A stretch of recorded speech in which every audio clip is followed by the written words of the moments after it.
가장예배 말씀 제목 종이 되어야 하리라. 본문 마가복음 10장 35절에서 45절. 서론 예수님께서 예루살렘을 향한 여정에 오르셨습니다. 바리새인들과 접촉이 더욱 빈번해질 것입니다. 여러 가지 상황을 통해 예수님께서는 자신의 가르침과 바리새인들의 가르침을 대조시키십니다. 또 제자들과 함께 보내는 시간들을 통해서 예수님은 제자들에게 섬김에 대해서 가르치십니다. 바리새인들은 스스로를 위대한 선생이라고 믿고 있었지만 예수님께서는 참으로 위대한 리더는 다른 사람을 섬기는 사람이라고 말씀하고 계십니다. 심지어 죽기까지 다른 사람을 섬기는 사람이야말로 참된 선생이고 인도자라고 제자들에게 가르치셨습니다. 첫째, 37절에 야고보와 요한이 예수님께 요구한 것은 무엇입니까? 야고보와 요한은 주의 영광 중에서 우리를 하나는 주의 우편에 하나는 좌편에 앉게 해달라고 요구합니다. 38절에 보면은 예수님의 답변은 무엇입니까? 예수님은 그들이 구하는 것이 무엇인지 모른다고 하시며 내가 마시는 잔을 마시고 받는 세례를 받을 수 있느냐고 물으십니다. 39절에서 40절에 예수님의 좌우편에 앉는 사람은 누구입니까? 예수님의 잔을 마시고 예수님이 받는 세례를 받는다면 누구든지 그 자리에 앉을 것이라고 말씀하십니다.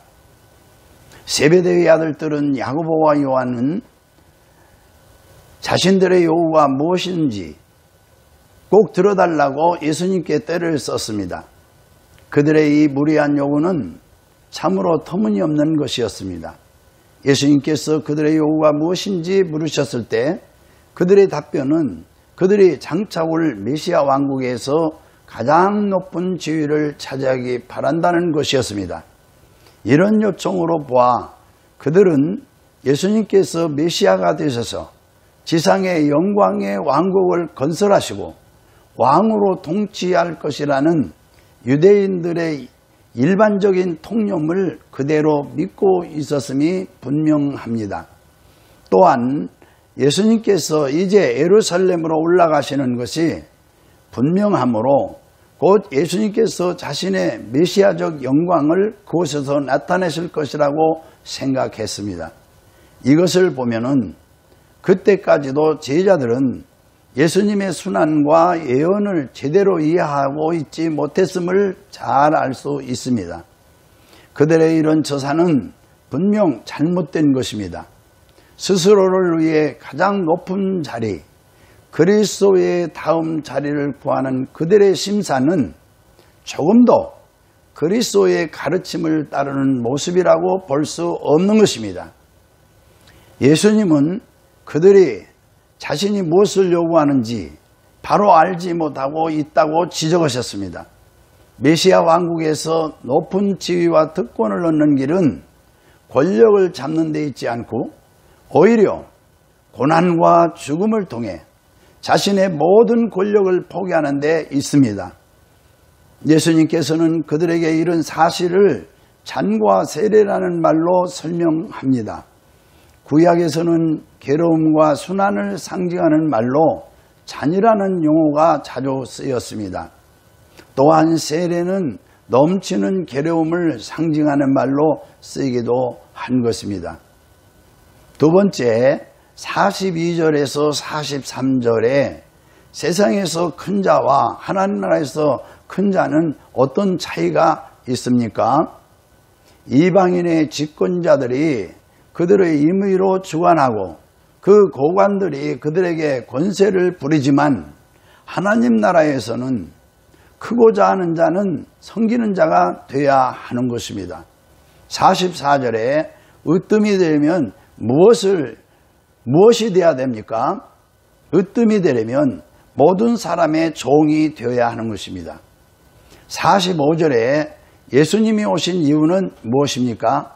예수님이 오신 목적은 섬김을 받으려 함이 아니라 도리어 성길이 하고 자기 목숨을 많은 사람의 대속물로 주기 위함이었습니다.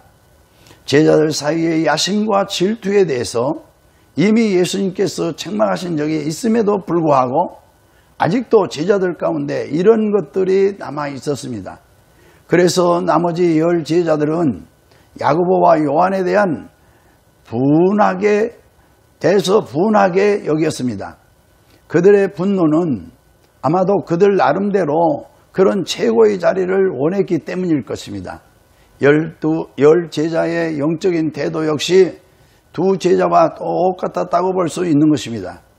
우리들 스스로에게는 관대하면서도 남에 대해서는 조금의 용서도 없이 비난을 일삼을 때가 참으로 많이 있습니다. 세상의 집권자들은 온갖 노력을 다 기울여 최고의 명예와 권력을 얻으려고 하는 것입니다. 그리하여 일단 그런 것들을 얻고 나면은 그것을 악용해서 백성들을 압제한다고 주님께서 지적하셨습니다. 그러나 하나님 나라에서는 세상에서 추구하는 것과 정반대의 행동을 추구해야만 위대하게 된다는 사실을 역설적으로 말씀하셨습니다. 남을 섬기는 겸손한 자세로 사랑을 행하는 자야말로 하나님 나라에서는 가장 존귀한 자라는 말씀입니다. 그 절정의 모습은 예수 그리스도에게서 발견하게 되는 것입니다. 우리 예수님께서는 이 세상에 오신 이유는 섬김을 받기 위해서가 아니라 도리어 섬기려 하고 자기 목숨을 많은 사람의 대속물로 주려 함이었기 때문이었습니다. 할렐루야, 아멘.